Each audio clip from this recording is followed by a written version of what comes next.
Is English, Thought and Culture. Now this is the second in a series of 2 lectures on Romanticism, or the Romantic poets, this movement that spread, that was very important in the Great Britain in the late 18th and early 19th century. And this lecture is entitled William Blake and the Industrial Revolution. Okay. Again, the course title is English Thought and Culture, and these are my details. And if you need to get in touch with me, there is an email for me. Okay. Again, let's consider a few things before the lecture. Okay. Now, today we look more deeply at this whole area of the Industrial Revolution. So, the 18th century, after we looked at the Elizabethan age, a time of prosperity for England in the 16th century, time of rising prosperity. We looked at the 17th century, a time of crisis. There was the English Civil War and the Glorious Revolution. But there was a sense that the events of the 17th century pushed England and Great Britain after the Acts of Union of 1707 that we looked at in Lecture 3 and Lecture 4. So Great Britain we're talking about now. Now, after the events of the 17th century, the crisis was on a good path, a path of stability. And the result of that was first the agricultural revolution, where farming methods were revolutionised. They called it a revolution because they were changed so fast. And suddenly, through new farming methods, through new farming machines, there was a lot of food, much more food than was needed before. So enough for everyone, enough to go round, enough to keep everyone healthy, and enough to even export. And then you had the agricultural revolution, then you had the beginnings of the Industrial Revolution at the end of the 18th century. Again, we'll look at that a bit more, but it was a revolutionary time.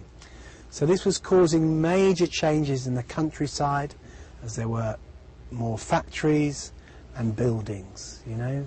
So this was changing the face of Great Britain as people knew it. And some people wanted to reject modern life and celebrate the beauty of nature and the human spirit. These were the Romantic poets. Now, the Romantic poets are probably as famous for who they were, people like Shelley, Byron, Keats. Often many of them died young, and they were as famous for who they were as for what they wrote. So in a way they're the image of the classic poet, very beautiful people who died young, who didn't want this modern world. They wanted something better from the past, an ideal from the past. So that's, in a way, that's the classic image of the poet and the writer. So they're a very romantic idea. When you say romantic, it's not particularly real.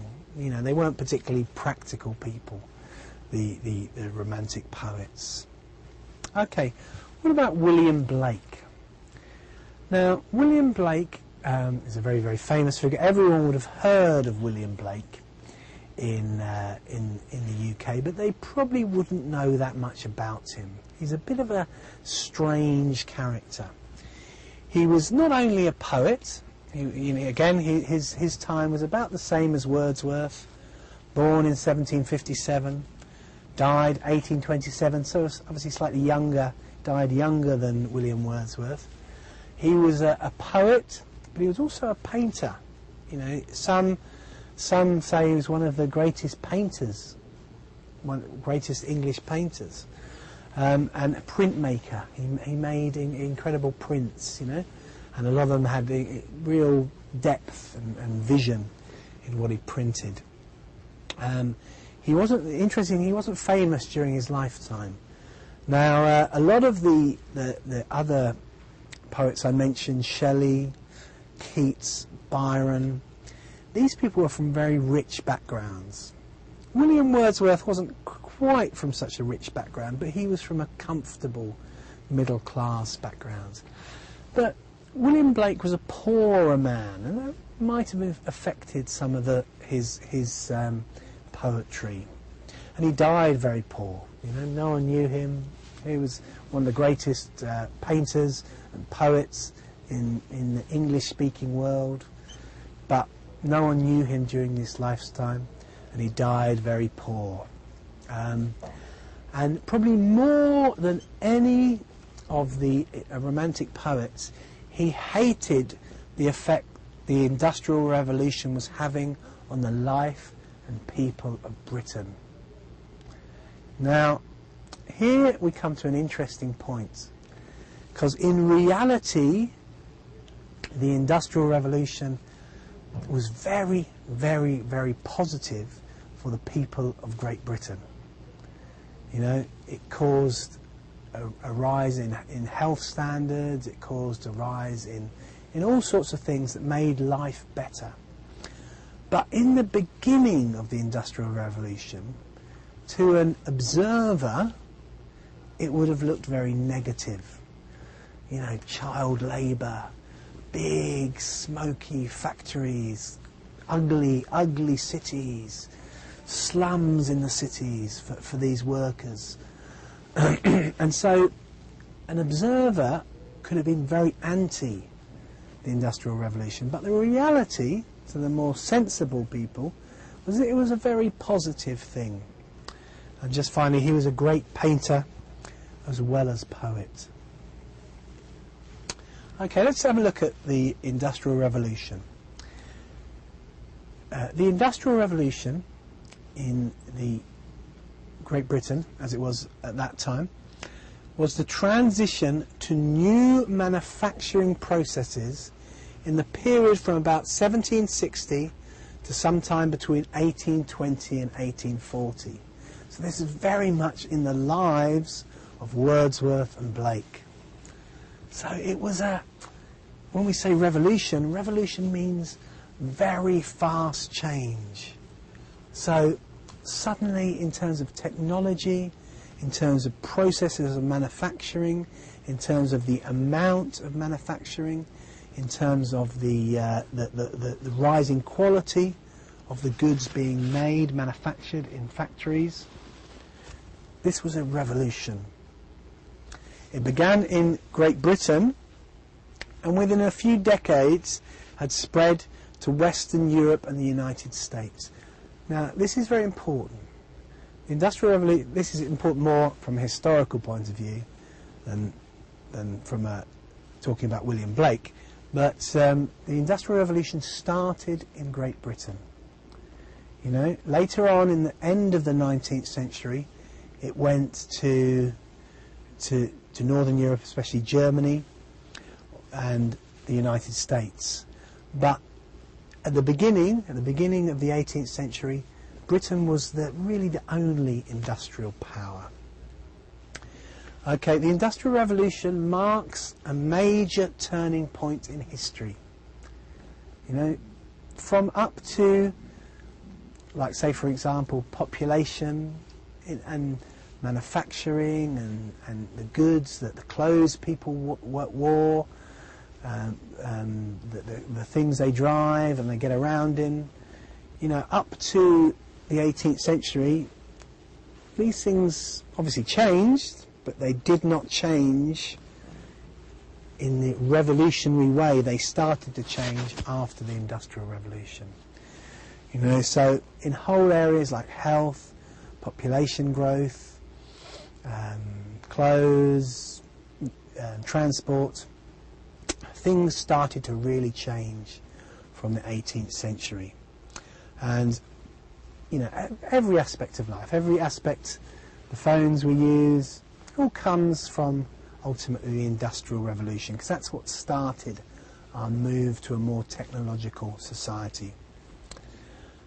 In particular, average income and population began to show unprecedented, it's never had been seen before, sustained, continuous growth. So again, the Industrial Revolution was a good thing, but these poets, these very sensitive people, just saw the negative points, and there were negative points. Firstly, industrialization led to the creation of the factory. And really, however much we try to make it nice, a factory isn't a very nice thing. In Saudi Arabia or in the UK or wherever it is, the area of town or the area of the countryside that is where all the factories are isn't going to be a very, very nice place. So a lot of the beauty of nature will be, changed, will be destroyed.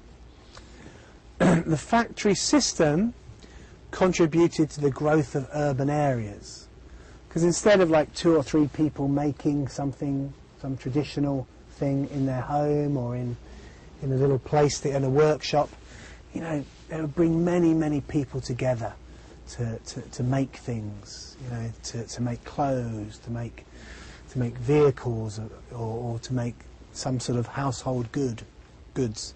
So that made the growth of urban areas. People would have to come to work in these factories, and they'd have to live in urban areas.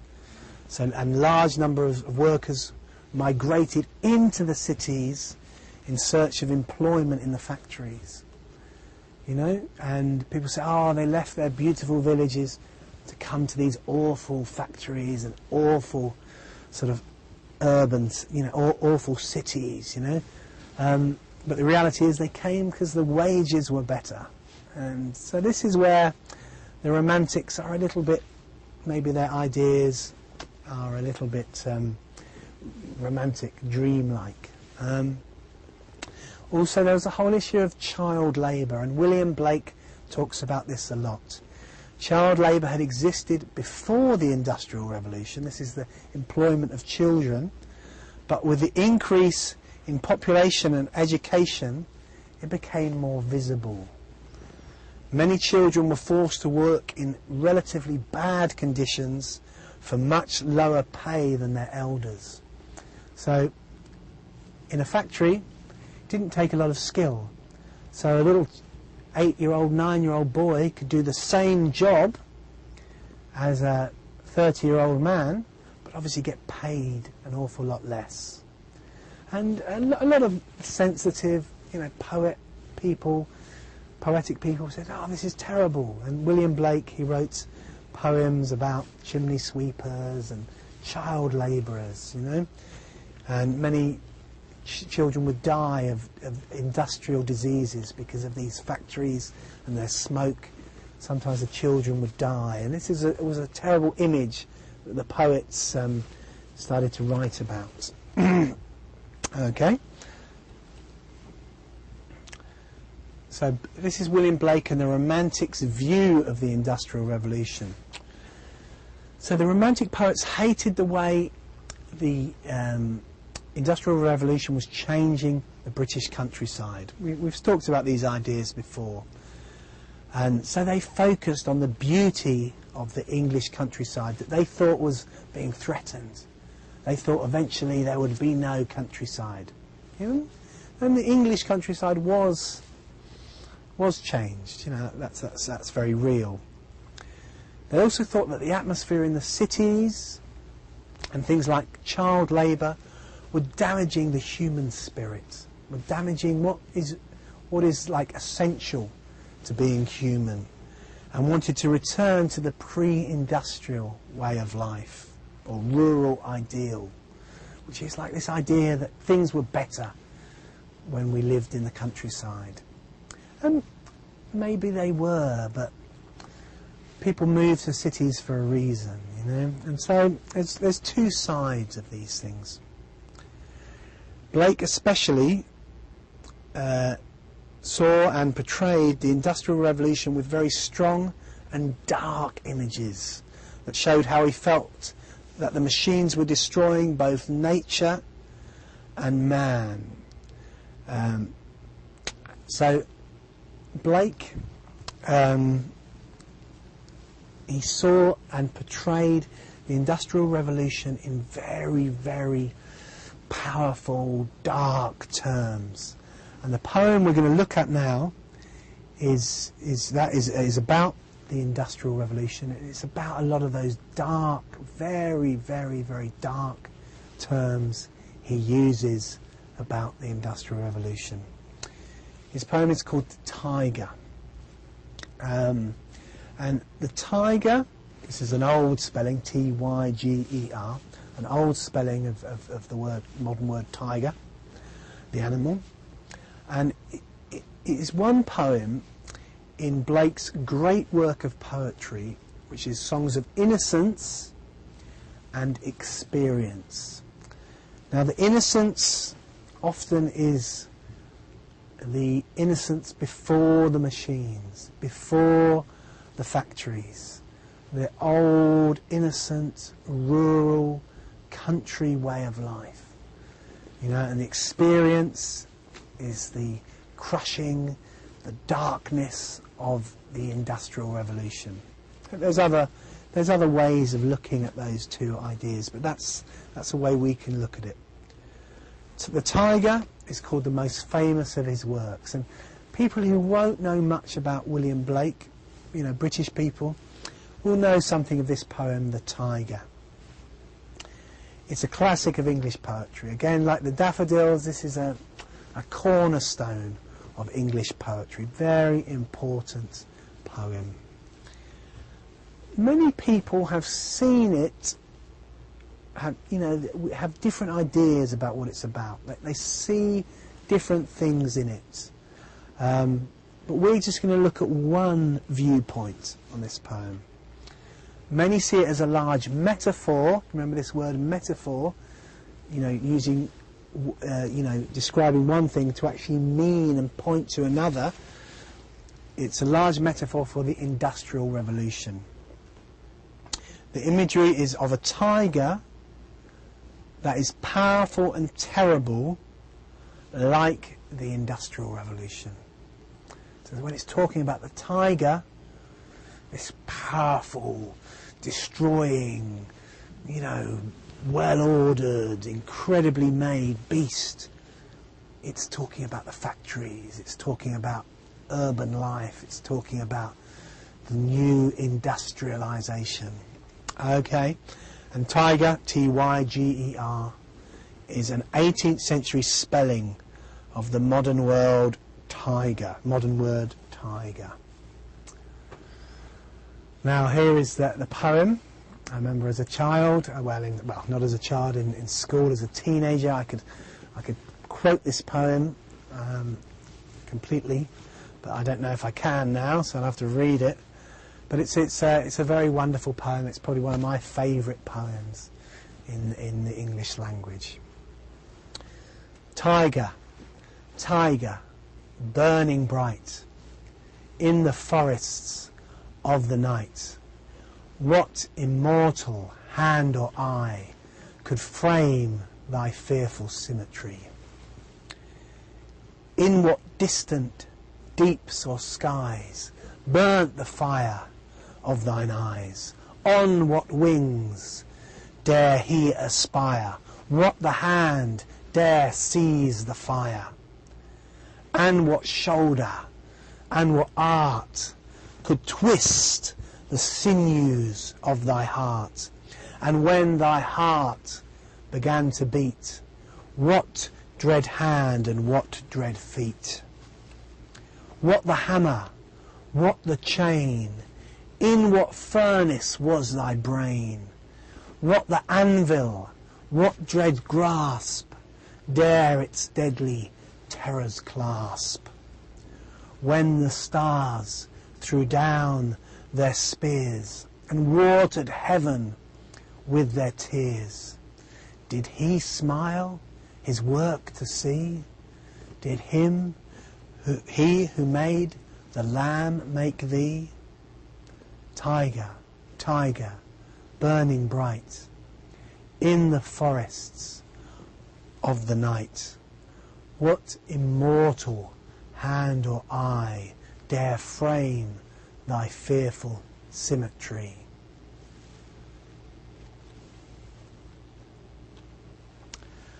Okay, this is a wonderful poem. I hope I can give you some sense of it as we talk through the poem, as we talk about this poem. Tiger, tiger. Let's look at this first stanza. We call this a whole thing. Oh, this whole thing together is called a stanza. So a piece of poetry that hangs together, like this is a stanza, this is a stanza, this is a stanza. This first stanza is very important. It's repeated with a slight change, as it's the first stanza, but it's also the sixth stanza. So tiger, tiger, burning bright in the forests of the night, what immortal hand or eye could frame thy fearful symmetry? Now often when you're reading this in school you want to say symmetry, because I and symmetry. But often when you have things like this, when you have rhyming couplets in the English language, in English poetry, there's sometimes a need to vary them. Because if you just have bright night, eye, skies, eyes, eye, sometimes it gets a bit, it's good, but sometimes it gets a bit boring, it gets a little bit difficult. So sometimes, like Blake is breaking up the rhythm. He's changing the rhythm just to keep the reader sort of involved. So burning bright. What a beautiful image. Just imagine it, a tiger, tiger. Tiger is a beautiful, beautiful creature. He's burning bright. You know, the colours of the tiger, like they burn. In the forests of the night. That's always seen as a great... It's always seen as a dream, you know, the forest of the night, or the place of dreaming, you know. It's a powerful image. It says, what immortal hand or eye could frame thy fearful symmetry? So who could have made this fearful symmetry? Symmetry, maybe you need to look that word up, is about things being equal, you know, symmetry. And the symmetry of a tiger is its stripes, you know, but they're incredible, but they're also fearful. So who could have made this this powerful, this wonderful creature? Okay, so, and then it goes on to question, what is the origins? What is the origins of this creature? Where did this creature come from? You know, and obviously a tiger, you don't get tigers walking around in the UK. The tiger is a new thing. Maybe they've been brought over for a zoo. Maybe for the first time English people have actually been seeing a tiger because of Britain bringing back things from its empire. So it's like, what is this creature? In what distant deeps, you know, down in the sea or sky? So where in this vast earth burnt the fire of thine? Remember, thine is an old way of saying your. So it's talking to the tiger. You know, where do you come from? In what distant deeps or skies burnt the fire? The fire again burning bright, of thine eyes, of your eyes. On what wings dare he aspire? This is again about where did this come from? What the hand dare seize the fire? Now, here, throughout about 3 stanzas, there is a big extended image of a blacksmith. A blacksmith making a tiger. Now, do blacksmiths make tigers? A blacksmith, let's have a look at that word. A blacksmith is someone that makes tools. It makes metallic objects. So, he's talking to the person who's made this tiger. Now, a blacksmith doesn't make tigers. A blacksmith makes metal objects. So it's an image of the Industrial Revolution. So, where it says seize the fire, you know how a blacksmith has a big fire and puts his iron in the fire and pulls out maybe a sword or something to a spade. He's comparing the person that's made this terrible thing with a blacksmith, with the people who have made iron, with the Industrial Revolution. And what shoulder, because a blacksmith is a shoulder, and what art could twist the sinews, you know, the muscles. So it's comparing, this is all images from being a blacksmith, but again images of industrialization. So he's saying this strange creature, this tiger, what blacksmith made this tiger? But that's talking about the Industrial Revolution. And when thy heart, remember, is another word for your, another word for your, thy and thine. When your heart began to beat, so this tiger has suddenly become alive. You know, what dread hand and what dread feet. What the hammer, again the blacksmith's hammer, what the chain, the blacksmith chain that draws the hammer up and down. In what furnace. So these are all images from the Industrial Revolution. Furnace is a big thing of where you have fire to make metal objects. What the anvil. Anvil is where you put a metal object and hit it with a hammer. This is an anvil. So what the hammer, what the chain, in what furnace was thy brain, your brain? What the anvil, what dread grasp, dare its deadly terrors clasp? So these are the deadly terrors of the Industrial Revolution. So what person could have created this terrible thing? And so this terrible thing is a tiger, but the tiger is an image for the Industrial Revolution, a metaphor for the Industrial Revolution. So again it says here, when the stars threw down their spears and watered heaven with their tears. This is an image of creation, you know, of the creation of the world.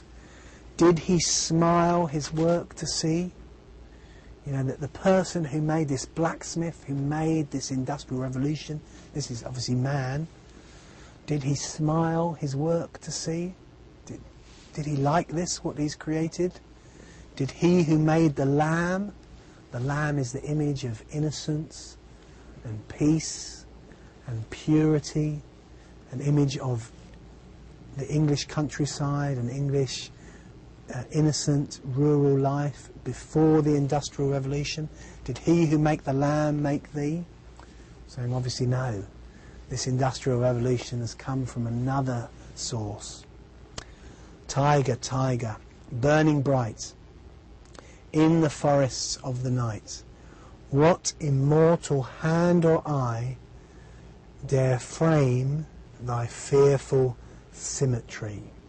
So again, it's the same stanza again, but instead of could, dare. So who dared make this industrial revolution? Where did it come from? Why is this terrible beast, like a tiger, been let loose in the innocent England, innocent Great Britain, you know? Let me read it one more time, and hopefully you'll get some of the lyrical and, you know, sort of metaphorical power of the words as I speak them.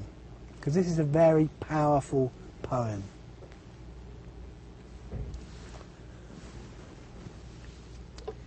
Tiger, tiger, burning bright in the forests of the night, what immortal hand or eye could frame thy fearful symmetry? In what distant deeps or skies burnt the fire of thine eyes? On what wings dare he aspire? What the hand dare seize the fire? And what shoulder and what art could twist the sinews of thy heart? And when thy heart began to beat, what dread hand and what dread feet? What the hammer, what the chain, in what furnace was thy brain? What the anvil, what dread grasp dare its deadly terrors clasp? When the stars threw down their spears and watered heaven with their tears, did he smile his work to see? Did he who make the lamb make thee? Tiger, tiger, burning bright in the forests of the night, what immortal hand or eye could frame thy fearful symmetry? Okay. So now I hope you got some of the power of that poem as I spoke it. And as you read it and maybe, you know, translate some of the words, you can get a sense of some of the power of that poem. Okay. Now we turn to our third assignment. That's your third assignment, all about the Romantic poets. Okay, we've got 5 questions. Number 1, the Romantic poets wanted a more. You've got 3 different options. Number 2, William Wordsworth lived in the, and again you've got 3 options.